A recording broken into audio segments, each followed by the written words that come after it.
everyone. Our today's topic is regulation of gene expression. Regulation of gene expression.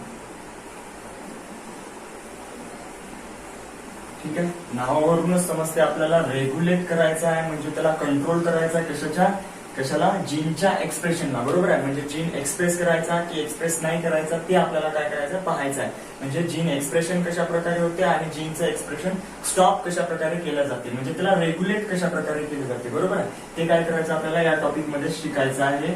Regulation of gene expression. Gene काय ते आपल्याला माहित आहे. Gene हे काय डीएनएचा सेगमेंट आहे जो पर्टिक्युलर एन्झाईम साठी किंवा पर्टिक्युलर प्रोटीन साठी काय करत असतो, कोड करत असतो. मग जर तो प्रोटीन लागला तर त्याचे काय होणार, जीनचं एक्सप्रेशन होणार. आणि जर प्रोटीन पाहिजे नसेल तर ते काय, तो जीन काय राहणार, स्टॉप राहणार. ठीक आहे, तेच पाहायचं आपल्याला. आणि त्याच्यासाठी एक चांगलं एक्झाम्पल आहे आपल्या बुकमध्ये, लॅक्टोज ओपेरॉन किंवा लॅक ओपेरॉन ज्याला म्हणतात. ठीक आहे, ते आपण पूर्ण डिटेल मध्ये पाहून घेऊ. ठीक आहे, समजलं. रेग्युलेशन ऑफ जीन एक्सप्रेशन काय आहे, जीनचं एक्सप्रेशन कशा प्रकारे होते किंवा कशा प्रकारे त्याला स्टॉप केलं जाते ते काय करायचं आपल्याला याच्यामध्ये पाहायचं आहे. ठीक आहे, त्यानंतर आपण याच्यामध्ये सांगू शकतो, it is the multi step process by which gene is regulate and express is product. ठीक आहे, किंवा synthesise is it's product.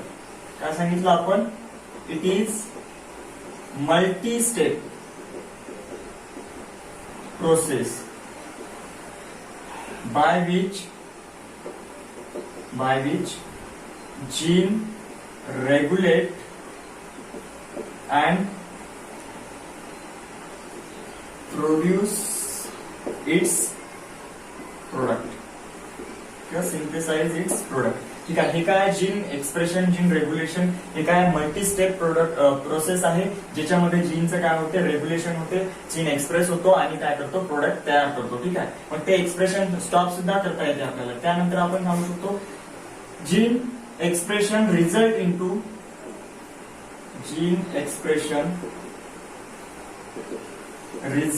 Into polypeptide. Gene expression झाल्याच्या नंतर काय मिळते आपल्याला, पॉलीपेप्टाइड मिळते. पॉलीपेप्टाइड म्हणजे अमिनो ऍसिडची एक लांब चेन मिळते. ती लांब चेन फोल्ड झाल्याच्या नंतर त्याच्यापासून काय होतो, प्रोटीन बनतो. आपल्याला माहित आहे जीन एक्सप्रेशन कशा प्रकारे होते ते आपण पाहून घेऊ. आपल्याला माहित आहे की अशा प्रकारचा काय असतो, डीएनए असतो प्रत्येक लिव्हिंग ऑर्गॅनिझम मध्ये. आणि त्या डीएनए वर काय असते, कोणते प्रोटीन तयार करायचे, कोणते अमिनो ऍसिड, कोणते एन्झाईम तयार करायचे ते काय असते, त्याच्यावर इन्फॉर्मेशन असते. मग समजून घेऊ आपण इथून इथपर्यंत काय आहे, एक जीन आहे. ठीक आहे, या जीनचं एक्सप्रेशन कशा प्रकारे होते आपल्याला माहित आहे. हा जीन आहे, या जीनची एक काय बनवली जाते, कॉपी बनवली जाते. त्याला आपण काय म्हणतो, एमआरएनए म्हणतो. ठीक आहे, त्या प्रोसेसला, बनवण्याच्या प्रोसेसला आपण ट्रान्सक्रिप्शन म्हणतो. ठीक आहे, ट्रान्सक्रिप्शन म्हटलं होतं, पाहिलं होतं आपण प्रोटीन सिंथेसिस मध्ये. जीनचं एक्सप्रेशन कशा प्रकारे होते, डीएनए वर जे इन्फॉर्मेशन असते त्याच्यापासून एमआरएनए बनवला जातो आणि एमआरएनएचं नंतर काय होते, प्रोटीन बनतात.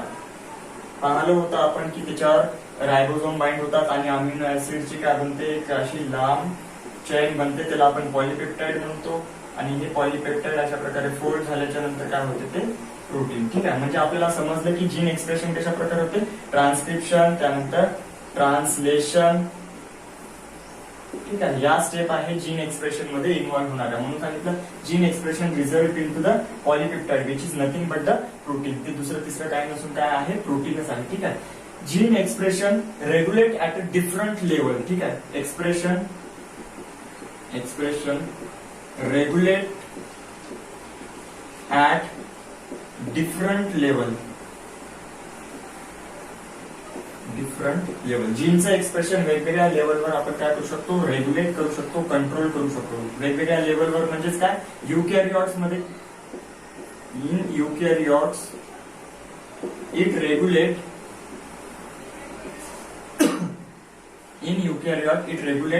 At different level.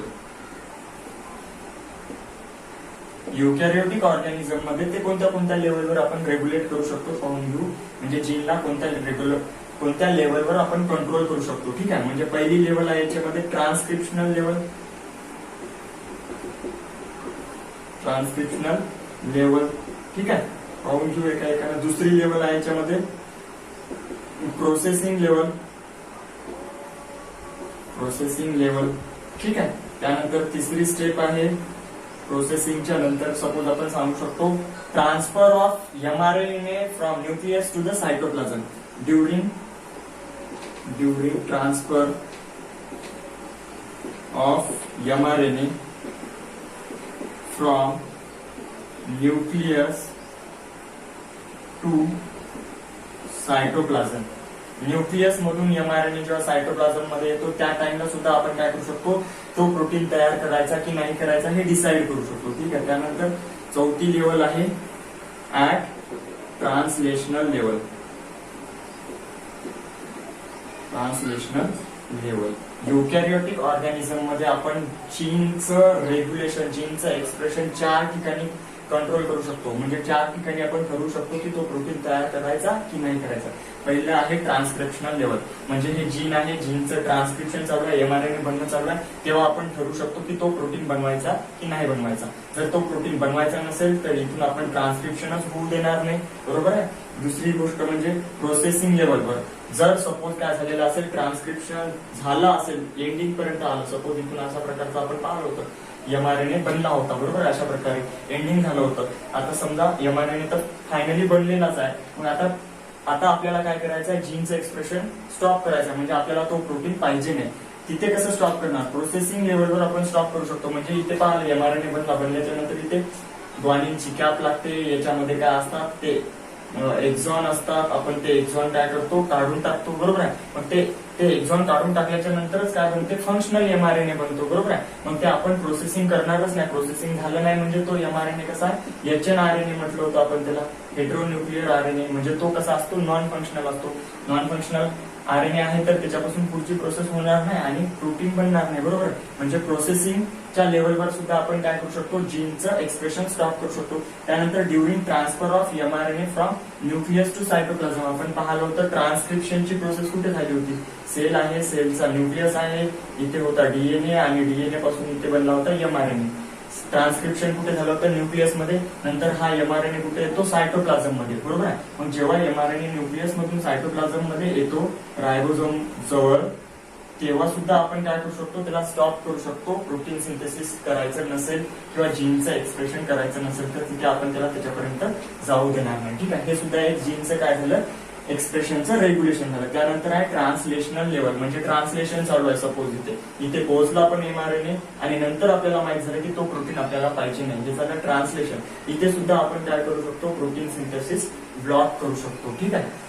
अशा प्रकारे काय करू शकतो, जीन एक्सप्रेशन आपण वेगवेगळ्या ठिकाणी काय करू शकतो, रेग्युलेट करू शकतो. कुठे, युकॅरियोटिक मध्ये. समजलं असेल आता. ट्रान्सक्रिप्शनल लेवल म्हणजे काय, डीएनए पासून एमआरएनएच बनवून देणार नाही, तिथे आपण जीनचं एक्सप्रेशन रेग्युलेट करू शकतो. दुसरी गोष्ट आहे प्रोसेसिंग लेवल. जर एमआरएनए बनला तर त्याच्यामध्ये प्रोसेसिंग होऊ देणार नाही. म्हणजे एक्झॉनला स्प्लायसिंग ऑफ एक्झॉन होऊ देणार नाही किंवा ग्वानोसिन कॅप लागू देणार नाही. तिथे सुद्धा आपण काय करू शकतो, जीनचं एक्सप्रेशन रेग्युलेट करू शकतो, स्टॉप करू शकतो. During transfer of mRNA from nucleus to cytoplasm. Nucleus मधून सायटोप्लाझम मध्ये एमआरएनए येत असताना सुद्धा आपण तिथे काय करू शकतो, जर एक्सप्रेशन बंद करायचं असेल तर बंद करू शकतो. त्यानंतर ऍट अ ट्रान्सलोकेशनल लेवल. ठीक आहे. सॉरी, ट्रान्सलेशनल लेवल म्हणजे एमआरएनएचं ट्रान्सलेशन होत आहे, प्रोटीन बनत आहे, तिथे सुद्धा आपण काय करू शकतो, त्याला प्रोटीन सिंथेसिस किंवा जीनचं एक्सप्रेशन काय करू शकतो, स्टॉप करू शकतो. एक एक्झाम्पल घेऊ आपण. याच्यामध्ये सांगू शकतो की एक बॅक्टेरिया आहे इकोलाई नावाचा, तो काय करतो, एक एन्झाईम तयार करतो, बीटा गॅलॅक्टोसिडेज.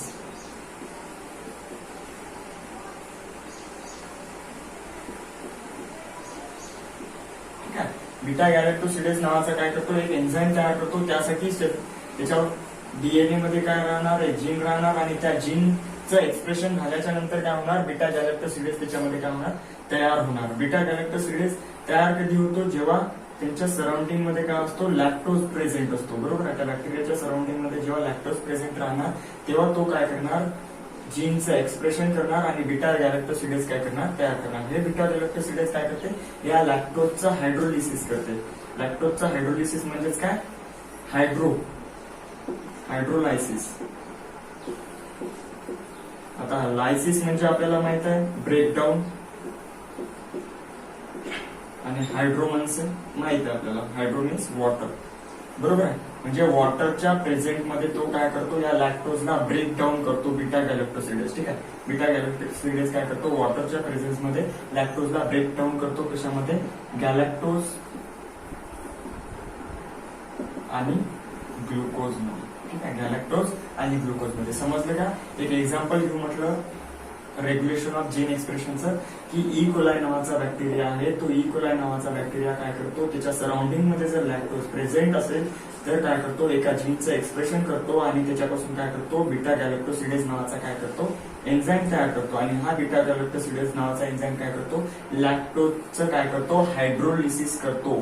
बरोबर, हायड्रोलिसिस म्हणजे काय, वॉटरच्या प्रेझेन्स मध्ये लॅक्टोजला तोडतो दोन वेगवेगळ्या मॉलिक्यूल मध्ये, कोणता, गॅलेक्टोज आणि ग्लुकोज. ठीक आहे, मग जर लॅक्टोज प्रेझेंट नसेल, लॅक्टोज जर सराउंडिंग मध्ये प्रेझेंट नसेल तर या जीनचं एक्सप्रेशन होणार नाही, बीटा गॅलेक्टोसिडेज तयार होणार नाही. ठीक आहे, अशाच प्रकारे आपण सांगू शकतो की the development and differentiation of embryo into the adult. ठीक आहे, एम्ब्रिओचं डेव्हलपमेंट आणि डिफरन्शिएशन अडल्ट मध्ये होत असताना सुद्धा काय असतात, खूप सारे जीन्स असतात.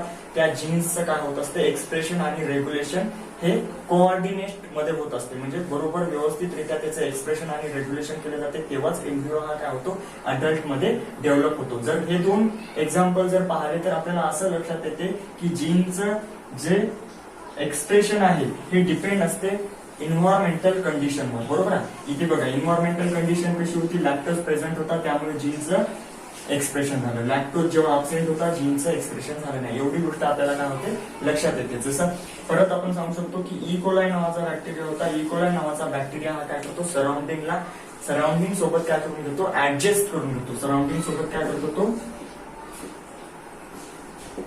सराउंडिंग सोबत काय करतो, ऍडजस्ट करतो किंवा त्याला ऍडप्ट करतो. बरोबर आहे, तो जुळवून घेतो सराउंडिंग सोबत. त्यासाठी तो काय करतो,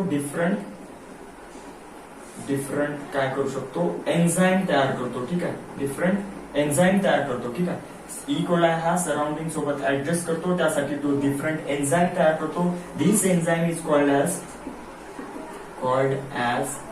इंड्युसिएबल एन्झाईम. तशा एन्झाईमला आपण काय म्हणतो, इंड्युसिएबल एन्झाईम म्हणतो. ठीक आहे, त्याचबरोबर आपण सांगू शकतो की तो जुळून घेण्यासाठी काय करतो, काही मटेरियल, काही सबस्टन्स त्याला काय करावं लागते, मेटाबोलाइज करावं लागते. ठीक आहे, डिफरंट सबस्टन्स आहेत, सपोज सबस्ट्रेट आहेत, सबस्ट्रेटला काय करावं लागते, मेटाबोलाइज करावं लागते. सबस्ट्रेटला काय करावं लागते, मेटाबोलाइज. जसं लॅक्टोज होतं, बरोबर आहे, ग्लुकोज त्याला मिळालं नाही, लॅक्टोज मिळालं. मग लॅक्टोज सोबत जुळून घेण्यासाठी त्यांनी काय केलं, सराउंडिंग सोबत जुळून घेण्यासाठी म्हणजेच लॅक्टोज सोबत जुळून घेण्यासाठी काय केलं, त्यांनी एन्झाईम तयार केलं. जसं पाहिलं बीटा गॅलेक्टोसिडेज, मग तो एन्झाईम कोणता झाला, इंड्युसिएबल एन्झाईम झाला. ठीक आहे, जे सबस्ट्रेट होते त्याला ते घेऊन घ्यायचे होते, त्याला युज करायचे होते, म्हणजे सबस्ट्रेटचं मेटाबोलायझेशन करायचं होतं. या फेनॉमिनॉनला आपण म्हणतो इंडक्शन. म्हणजे त्याला ते काय करायचे होते, युज करायचे होते, त्याला आपण इंडक्शन म्हटलं. त्यासाठी त्याला काही लागले, काही सबस्ट्रेट लागले किंवा काही केमिकल्स लागले त्यासाठी. ठीक आहे, स्मॉल केमिकल लागले आणि त्या केमिकलला आपण काय म्हटलं, इंड्युसर. काय म्हणतात, इंड्युसर म्हणतात. ठीक आहे, समजलं असेल इथपर्यंत. त्यानंतर आपण नेक्स्ट टॉपिक पाहणार आहोत, कन्सेप्ट ऑफ ओपेरॉन किंवा ओपेरॉन कन्सेप्ट. ठीक आहे, रेग्युलेशन ऑफ जीन एक्सप्रेशन मधलाच एक पॉइंट आहे ओपेरॉन कन्सेप्ट. ठीक आहे, जे आपण रेग्युलेशन पाहणार आहोत ते ट्रान्सक्रिप्शनल लेवलवरचं काय आहे, ट्रान्सक्रिप्शनल लेवल रेग्युलेशन आहे. म्हणजे आपण ट्रान्सक्रिप्शन होऊ देणार नाही आहे, तिथेच आपण काय करणार आहे, त्या जीनला रेग्युलेट करणार आहोत एक्सप्रेस होण्यापासून. ठीक आहे, स्टॉप करणार आहोत किंवा स्टार्ट करणार आहोत. ठीक आहे, त्यालाच आपण रेग्युलेशन म्हणतो. मग त्याच्यासाठी काय आहे, एक एक्झाम्पल घेतलं आपण, ई कोलाई नावाचा बॅक्टेरिया. ई कोलाई नावाचा काय घेतला, बॅक्टेरिया घेतला. त्या ई कोलाई नावाच्या बॅक्टेरियाला आपण काय केलं, एका मीडियम मध्ये टाकलं, त्या मीडियम मध्ये काय आहे, लॅक्टोज आहे instead of glucose. Generally E coli नावाचा बॅक्टेरिया असतो, त्याला आपण जर ग्लुकोज दिले तर तो काय करू शकतो, ग्लुकोजला एनर्जी सोर्स म्हणून काय करतो, वापरतो. ठीक आहे. पण आपण इथे काय केली, इन्व्हायरमेंटल कंडिशन काय केली, चेंज केली आणि काय केलं, ग्लुकोजच्या जागी आपण काय केलं, त्याला लॅक्टोज दिले, बरोबर, ऍज अ एनर्जी सोर्स. आणि हे लॅक्टोज वापरून तो जिवंत राहू शकतो, पण लॅक्टोज वापरण्यासाठी काय लागते, त्याला 3 एन्झाईम लागतात. 3 एन्झाईम. ठीक आहे. 3 एन्झाईम काय करावं लागतात, त्याला तयार करावं लागतात. पहिला एन्झाईम आहे बीटा गॅलॅक्टोसिडेज. बीटा गॅलॅक्टोसिडेज.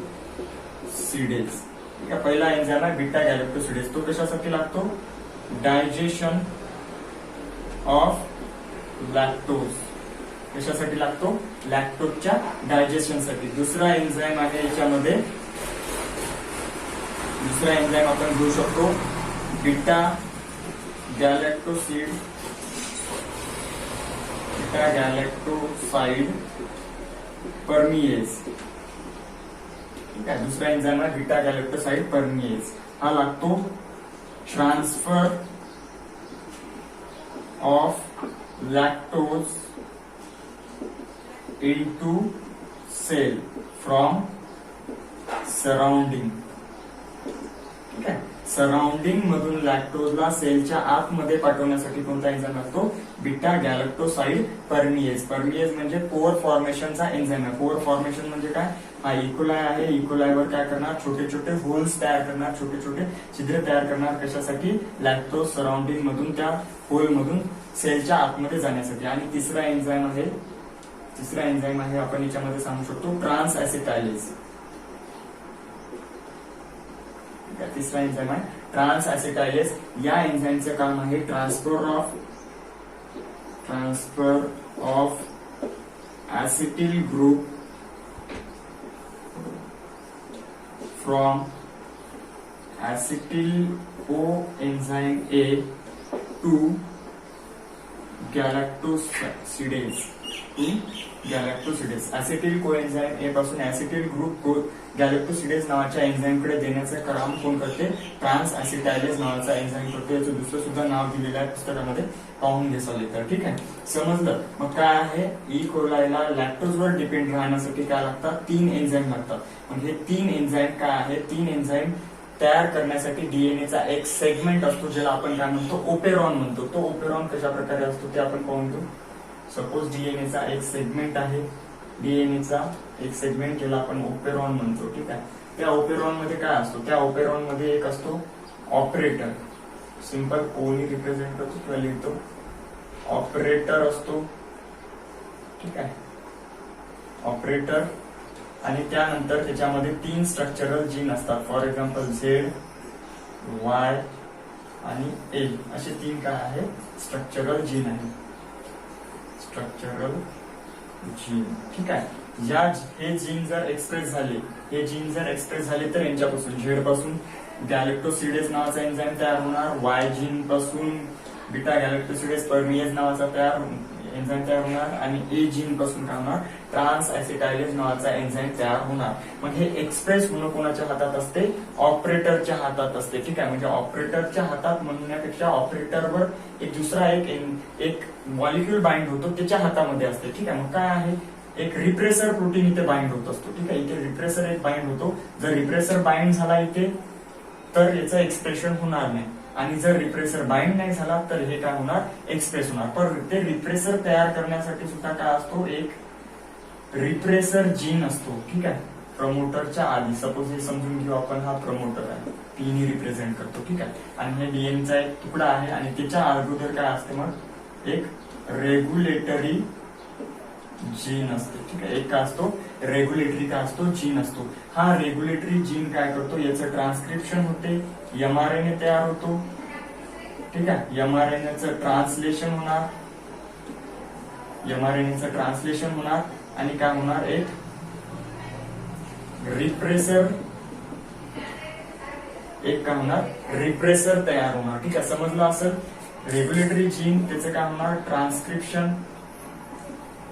ट्रान्सक्रिप्शन तेव्हा एमआरएनए तयार होतो. ठीक आहे. एमआरएनएचं काय होणार, ट्रान्सलेशन तेव्हा काय होणार, हा एक रिप्रेसर प्रोटीन तयार होणार, ठीक आहे, रिप्रेसर प्रोटीन. आणि हे रेग्युलेटरी जीनचं एक्सप्रेशन कंटिन्युअस चालू असते, म्हणजे त्याचं ट्रान्सक्रिप्शन होणार, एमआरएनए तयार होणार, एमआरएनएचं ट्रान्सलेशन होणार, रिप्रेसर प्रोटीन तयार होणार. हा रिप्रेसर प्रोटीन जर इथे अशा प्रकारे बाइंड झाला, फॉर एक्झाम्पल इथे अशा प्रकारे रिप्रेसर प्रोटीन जर बाइंड झाला, तर या जीनचं एक्सप्रेशन होणार नाही, ठीक आहे, या जीनचं एक्सप्रेशन होणार नाही. आणि हा जर बाइंड झालेला नसला, ठीक आहे, बाइंड झालेला नसला सपोज, मग तो बाइंड नाही झाला इथे, तर काय होणार, याचं एक्सप्रेशन होणार. कशा प्रकारे एक्सप्रेशन होणार, प्रोमोटर आहे, प्रोमोटरवर एक एन्झाईम बाइंड होतो, आरएनए पॉलिमरेज नावाचा. आरएनए पॉलिमरेज काय करतो, इथून काय करत जातो, हे डीएनएचा स्ट्रँड आहे बरं. डीएनएचे आपण 2 स्ट्रँड पाहिले होते, त्याच्यापैकी एक स्ट्रँड ट्रान्सक्रिप्शन साठी युज केला जातो म्हटलं, तो स्ट्रँड आहे डीएनएचा, ठीक आहे. मग आरएनए पॉलिमरेज काय करतो, सपोज 3' आणि हा 5', ठीक आहे, डीएनएचा स्टँड आहे. आरएनए पॉलिमरेज काय करत जातो, आरएनएचे न्यूक्लियोटाइड ऍड करत जातो आणि याच्यापासून सपोज आरएनए पॉलिमरेज इथपर्यंत गेला आणि अशा प्रकारचा एक काय झाला, एमआरएनए तयार होणार, ठीक आहे. अशा प्रकारे काय होते, आरएनए पॉलिमरेज काय होतो, इथून काय होऊ शकतो, रन करू शकतो, जर ऑपरेटर काय नसेल, रिप्रेसर प्रोटीन नसेल. जर रिप्रेसर प्रोटीन असला, इथे सपोज हे रिप्रेसर प्रोटीन बाइंड झाला, तर हा प्रमोटर समोर जाऊ शकणार नाही, ठीक आहे. प्रमोटर म्हणण्यापेक्षा काय आहे, हा आरएनए पॉलिमरेज इथून समोर जाऊ शकणार नाही, त्यामुळे याच्यापासून याचा एमआरएनए तयार होणार नाही. आणि एमआरएनए तयार झाले नाही तर त्याचे एन्झाईम तयार होणार नाही, ठीक आहे. समजलं असेल, जनरली आपण सांगितलं, ठीक आहे.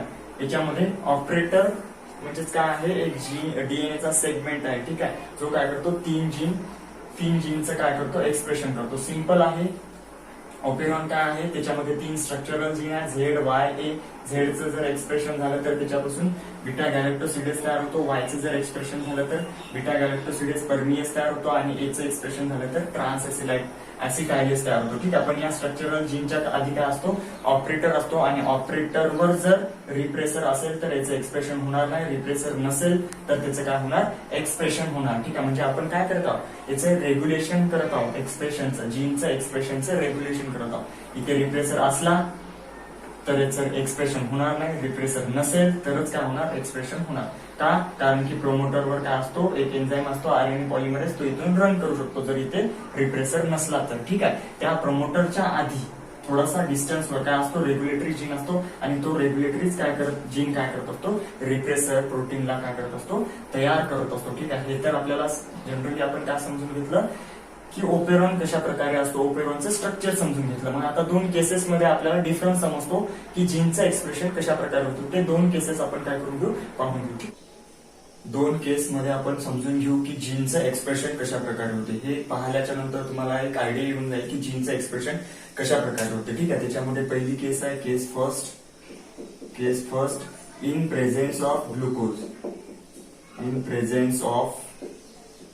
ग्लुकोज, किंवा यालाच आपण म्हणू शकतो इन अब्सेन्स ऑफ लॅक्टोज, ठीक आहे. ग्लुकोजच्या प्रेझेन्स मध्ये किंवा लॅक्टोजच्या अब्सेन्स मध्ये जीनचं रेग्युलेशन कशा प्रकारे चालते ते पाहायचं आहे, ठीक आहे. मग त्याच्यासाठी आपल्याकडे काय, एक इकोलाय नावाचा बॅक्टेरिया आहे, सपोज समजून घेऊ की हा इकोलाय नावाचा बॅक्टेरिया हा त्याचा डीएनए आहे, समजून घेऊ, ठीक आहे. आणि याच्या इकोलायच्या सराउंडिंग मध्ये आपण काय दिलेलं आहे, त्याला न्यूट्रिएंट कोणता दिलेला आहे, ग्लुकोज दिलेला आहे, ठीक आहे. ग्लुकोज हे न्यूट्रिएंट म्हणून त्याच्या मीडियम मध्ये दिलेला आहे, लॅक्टोज दिलेला नाही आहे, ठीक आहे. मग तो काय करणार, ग्लुकोजला काय करणार, एनर्जी सोर्स म्हणून युज करणार, बरोबर आहे. एनर्जी सोर्स म्हणून काय करणार, युज करणार. तर जे आपण लॅक्टोजचा जो ओपेरॉन पाहिला होता, लॅक ओपेरॉन, त्याचे 3 जीन होते, झेड, वाय, ए, आणि त्याच्यापासून आपल्याला 3 वेगवेगळे एन्झाईम मिळत होते, बीटा गॅलेक्टोसिडेस, त्यानंतर परमियस आणि ट्रान्स ऍसिटायलेस. ते कशासाठी होते, लॅक्टोजच्या डायजेशनसाठी होते. ग्लुकोजच्या डायजेशनसाठी ते तयार करावं लागणार, तर आपल्याला तयार करायची आवश्यकता पडणार नाही. त्यामुळे काय राहणार, तो ओपेरॉन कसा राहणार, स्टॉप राहणार, म्हणजे ट्रान्सक्रिप्शन होणार नाही, ठीक आहे. मग आपण इथे पाहू की हा डीएनए आहे, या डीएनए वरच एक छोटासा सेगमेंट होता, त्याला आपण ओपेरॉन म्हटलं होतं, लॅक ओपेरॉन म्हटलं होतं. तो लॅक ओपेरॉन कशा प्रकारे होता, त्याच्यामध्ये अशा प्रकारचा एक काय होता, रेग्युलेटरी जीन होता, ठीक आहे, रेग्युलेटरी जीन, ठीक आहे, रेग्युलेटरी जीन होता.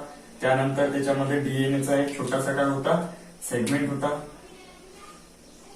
ठीक आहे, समजून घे एवढा. त्यानंतर पुढे एक डीएनएचा सेगमेंट, ज्याच्यावर काय होतं, प्रमोटर होतं, सपोज हा प्रमोटर आहे. त्यानंतर आणखी पुढे एक छोटासा सेगमेंट होता. आपण हे लॅक ओपेरॉनचं स्ट्रक्चर पाहिलं होतं, याच्यावर काय होता, ऑपरेटर होता आणि त्यानंतर पुढे काय होते 3 काय होते स्ट्रक्चरल जीन होते. ठीक आहे, त्यानंतर पुढे होते 3 स्ट्रक्चरल जीन.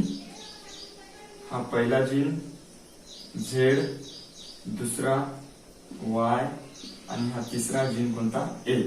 आणि त्यानंतर परत काय होता एक छोटासा सेगमेंट होता डीएनएचा. ठीक आहे, बघा इथे काय आहे डीएनए आहे अशा प्रकारचा. आपण पाहिलं होतं प्रोटीन सिंथेसिस साठी डीएनएच्या 2 स्ट्रँड पैकी एकच स्ट्रँड वापरला जातो. 2 स्ट्रँड होते, एक सेन्स स्ट्रँड आणि एक नॉन सेन्स स्ट्रँड. पण आपण प्रोटीन सिंथेसिस साठी ट्रान्सक्रिप्शन साठी काय करत होतो नॉन सेन्स स्ट्रँड वापरत होतो, जो 3' to 5' डायरेक्शनने असतो. ठीक आहे, जो 3' to 5' डायरेक्शनने असतो तो स्ट्रँड युज करत होतो. म्हटलं एक खालचा स्ट्रँड आहे सपोज आपण समजून घेऊ 3' to 5' डायरेक्शनने गेलेला. वरचा स्ट्रँड सेन्स स्ट्रँड होता, तो आपण ट्रान्सक्रिप्शन साठी वापरत नव्हतो. हे पाहिलं होतं आपण प्रोटीन सिंथेसिस मध्ये. ठीक आहे, मग समजून घ्या हे डीएनएचा काय स्ट्रँड आहे. मग याच्यामध्ये आपण पाहिलं की रेग्युलेटरी जीन आहे. रेग्युलेटरी जीनचं काय होणार ट्रान्सक्रिप्शन कंटिन्यू चालू राहते. ठीक आहे, याचं ट्रान्सक्रिप्शन कंटिन्यू चालू राहते. त्यापासून एक काय होतो एमआरएनए तयार होतो. ठीक आहे, या एमआरएनएचं काय होणार ट्रान्सलेशन होणार. एमआरएनएचं ट्रान्सलेशन होणार. ट्रान्सलेशन झाल्याच्या नंतर काय बनतो त्याच्यापासून एक रिप्रेसर प्रोटीन बनतो. ठीक आहे, रेग्युलेटरी जीन काय करतो रिप्रेसर प्रोटीनला तयार करतो. ठीक आहे, मग आता पुढे आपण पाहू की इथे काय आहे या जीनचं एक्सप्रेशन पाहिजे का आपल्याला नाही पाहिजे. का नाही पाहिजे कारण इथे काय आहे ग्लुकोज आहे. लॅक्टोज आहे का नाही. जर लॅक्टोज असता तर लॅक्टोज साठी ते 3 एन्झाईम लागले असते त्याच्या डायजेशनसाठी. पण आता लॅक्टोज नाही, त्यामुळे या 3 एन्झाईमची सुद्धा काय होणार नाही आवश्यकता पडणार नाही. पण त्या टाइमला काय होते हा रिप्रेसर जीन काय करतो रिप्रेसर प्रोटीन ठीक आहे, रिप्रेसर प्रोटीन काय करतो ऑपरेटरवर काय करतो बाइंड करतो अशा प्रकारे. ठीक आहे, इथे असं दाखवू ऑपरेटरवर काय झाला बाइंड झाला. बाइंड झाल्यामुळे प्रमोटरवर जो आरएनए पॉलिमरेज नावाचा जो एन्झाईम असतो ट्रान्सक्रिप्शनसाठी पाहिलं होतं आपण प्रोटीन सिंथेसिसच्या टाइमात. आरएनए पॉलिमरेज इथे बाइंड व्हायचा प्रमोटरवर आणि इथून रीड करत इन्फॉर्मेशन काय करायचा एक एमआरएनए तयार करून देत होता. अशा प्रकारे आपण पाहिलं होतं. इथून इथपर्यंत रन झाला नाही असा आपल्याला काय मिळाला होता एमआरएनए मिळाला होता. मग त्याला आपण ग्वानिन कॅप लावली होती, स्प्लायसिंग वगैरे केली होती. ठीक आहे, तर आरएनए पॉलिमरेज प्रमोटरवर होता पण रिप्रेसर कुठं ऑपरेटरवर बाइंड झालेला होता. त्यामुळे आरएनए पॉलिमरेज असा समोर जाऊ शकत नव्हता. त्यामुळे याच्यापासून याचे ट्रान्सक्रिप्शन करून त्याचा एमआरएनए तो तयार करू शकत नव्हता. त्यामुळे इकडे एमआरएनए तयार होत नाही आहे. म्हणजे काय होत नाही आहे नो एक्सप्रेशन. म्हणजे त्याचं एक्सप्रेशन होत आहे का नाही. एमआरएनए तयार होणार नाही आणि त्याच्यापासून त्याचे प्रोटीन ते एन्झाईम काय होणार नाही 3 एन्झाईम तयार होणार नाही. हे ग्लुकोजच्या प्रेझेन्स मध्ये. त्यानंतर आपण पाहून घेऊ ग्लुकोजच्या प्रेझेन्स मध्ये म्हणू शकतो किंवा लॅक्टोजच्या अब्सेंट मध्ये. लॅक्टोज आहे का नाही. लॅक्टोज नसताना काय होते किंवा ग्लुकोज असताना काय होते. ठीक आहे, इथे दुसरी केस घेऊ आपण केस 2 मध्ये आपण पाहू शकतो इन प्रेझेन्स ऑफ लॅक्टोजच्या प्रेझेन्स मध्ये किंवा इन अब्सेन्स ऑफ ग्लुकोज. ग्लुकोजच्या अब्सेन्स मध्ये काय होते ते पाहू. ठीक आहे, मग बॅक्टेरिया आपला सेम आहे कोणता इकोलाय नावाचा. ठीक आहे, त्याच्यामध्ये डीएनए पण आहे त्याच्या. ठीक आहे, त्यानंतर पुढे काय सांगितलं फक्त त्याला आपण काय केलं न्यूट्रिएंट मीडियम मध्ये ग्लुकोजच्या जागी काय दिले आपण त्याला सपोज लॅक्टोज दिले. काय दिले लॅक्टोज. ठीक आहे, लॅक्टोज दिले. ठीक आहे, मग लॅक्टोजला आता त्याचा एनर्जी सोर्स कोणता होता ग्लुकोज होता. ग्लुकोजला ब्रेकडाऊन करण्यासाठी त्याच्याकडे व्यवस्थित जे पाहिजे ते एन्झाईम होते. पण आता काय झाला एनर्जी सोर्स बदलला त्याचा. बरोबर आहे, सराउंडिंग बदलली. सराउंडिंग सोबत जुळून घेण्यासाठी त्याला काय करावं लागणार काही स्पेशल एन्झाईम सर्टेन एन्झाईम तयार करावं लागणार. आणि ते एन्झाईम तयार करण्यासाठी त्याच्याकडे काय आहे जीन सुद्धा आहे त्याचे. ठीक आहे, आणि त्यालाच आपण म्हणतो ओपेरॉन. डीएनएच्या सेगमेंटवर त्याचे जीन्स प्रेझेंट आहे. ते पाहिलं आपण लॅक्टोजचे जीन कसे होते. त्याच्यासाठी पहिला एक कोणता होता रेग्युलेटरी जीन होता. ठीक आहे, रेग्युलेटरी जीन. त्यानंतर पुढे होता डीएनएचा एक छोटासा सेगमेंट. त्यानंतर पुढे होता एक आपला कोणता प्रमोटर. त्यानंतर पुढे होता एक काय ऑपरेटर. त्यानंतर आणखी पुढे काय होते स्ट्रक्चरल जीन होते कोणते झेड वाय आणि काय ए. झेड वाय ए असे स्ट्रक्चरल जीन होते. आणि परत एक काय होता, डीएनएचा एक तुकडा होता. ठीक आहे. त्याची डायरेक्शन कशी होती, हा कोणता स्ट्रँड आहे म्हटलं, नॉनसेन्स स्ट्रँड आहे, जो आपण ट्रान्सक्रिप्शन साठी टेम्पलेट म्हणून वापरतो. त्याची डायरेक्शन आहे 3' to 5'. ठीक आहे. कारण इथून तयार होणारा मग जो एमआरएनए आहे सपोज, तो कसा राहणार, 5' to 3' डायरेक्शन असते. ठीक आहे. मग पाहिलं होतं आपण इथे सुद्धा हे अशा प्रकारचं सांगू शकतो आपण. 2 स्टँड होते, एक सेन्स स्ट्रँड, एक नॉन सेन्स स्ट्रँड. पण नॉन सेन्स स्ट्रँड आपण काय करतो, ट्रान्सक्रिप्शन साठी वापरतो, तो स्ट्रँड आहे. ठीक आहे. लक्षात आलं पाहिजे गोष्ट. ठीक आहे. त्यानंतर मग काय आहे, पुढे इथे सुद्धा काय लॅक्टोज आहे. लॅक्टोज आहे तर रेग्युलेटरी जीनचं काम तेच राहणार, ट्रान्सक्रिप्शन. रेग्युलेटरी जीन ट्रान्सक्रिप्शन करणार, त्याच्यापासून काय होणार, एमआरएनए तयार होणार.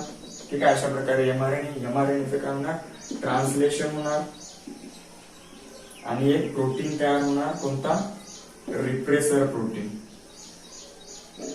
ठीक आहे. रिप्रेसर प्रोटीन काय होणार, तयार होणार. ठीक आहे. रिप्रेसर प्रोटीन तयार होणार. इथपर्यंत प्रोसिजर सेम आहे.